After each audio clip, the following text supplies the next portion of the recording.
ดามันไม่พอรับร่างกาย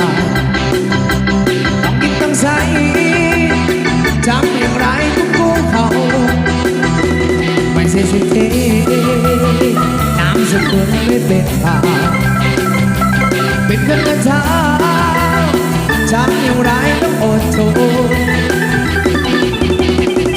จะทำยังไงได้ก็ไม่ได้เกิดมาบนกองท้อง